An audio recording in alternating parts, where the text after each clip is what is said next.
have you had your spring COVID booster yet? It's been a while since we've talked about COVID boosters and things like that, but we're talking about it today because the campaign started with care home residents and now everyone aged 75 and over, or if you're over the age of 5 and immunosuppressed, you are eligible for a top-up. The vaccination is available through your GP. Now, if you are eligible, you should have had a letter to let you know. One of the biggest vaccinations is the one in Castle Quarter in Norwich. It's run by Hertfordshire Community Trust. Let's talk to their Director of Nursing and Quality, Sarah Browne, who is good enough to join us now. Sarah, good morning to you. Thanks for joining us. Good morning, and thank you for giving me the opportunity. Now, for a lot of people, they'll be thinking, oh yeah, COVID jabs, that's something we haven't done for a long time. Just remind us where we are with this and how the campaign is still continuing and who's eligible. Yeah, so as you said already, this is the spring booster campaign. So what they're looking is for the most vulnerable people to have a further COVID vaccination. COVID is still around us. We're obviously getting on with our lives now and trying to treat COVID as part of our everyday lives. But COVID can still make some people very ill, which is why we've got the spring booster for those that are deemed to be the most vulnerable. So it is really important that these people do come forward. You're right to say the attitude towards COVID has changed. It is something that we've certainly learned to live with, and it doesn't seem to be such big news when someone in your family or someone you know says, oh, I've got COVID. It's not quite the sort of shocking revelation that it once was. Has that affected the take-up of this? Have you got to a point where a lot of people are thinking, oh, I don't need the vaccine now, we've moved on? I think it's a mixture. I think some people are really still, scared around COVID and understand the importance of it. I mean, we have already, across Norfolk, there's already been 15,000 take-up already, which is fantastic. But obviously, we really do want everybody to come forward that is eligible, really to just reduce that risk for them.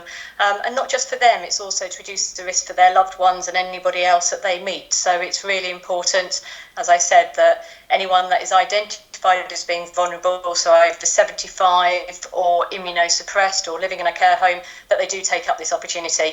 Also, there's also the opportunity if people haven't yet had their vaccinations to still come forward up until the end of June. People can still have the first and second vaccinations to cover them. So if we've got people listening who've never had a COVID jab and perhaps they couldn't at the time, I don't know, or didn't want to at the time, and now they would like one, it's not too late.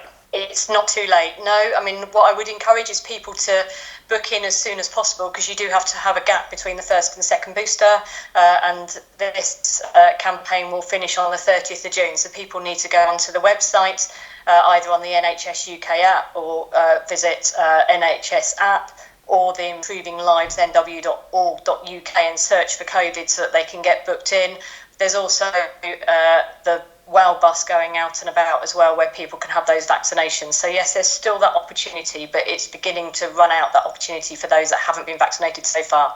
Do you see this becoming similar to the flu vaccine, and it's something that people of certain age groups and people in certain health groups just have now as a matter of course in the winter time? Is that how we will sort of look at COVID now, do you think?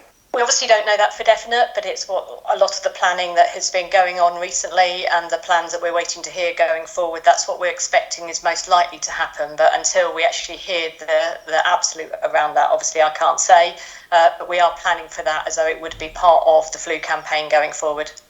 And to what level are we seeing COVID-19 in the community at the moment? It's not, the daily rates are not really reported anymore. I know people aren't or don't have to report a positive test anymore, so it's more difficult to keep an eye on it, isn't it? But what's your general feeling? What are you hearing in terms of the amount of COVID in the community at the moment? So we know it's still out there, and as you say, though, it's really difficult because people aren't being tested. It's difficult to know whether or not it is a virus or whether it really is COVID that people have got, but we do know that people are still being admitted to hospital.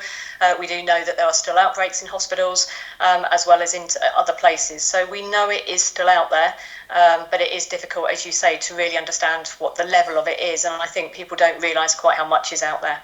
And just a final word of advice, if we've got people listening who haven't been contacted by their GP but feel they should have been, what should they do? Is it okay to ring your GP and just check whether you're eligible for one of these vaccines?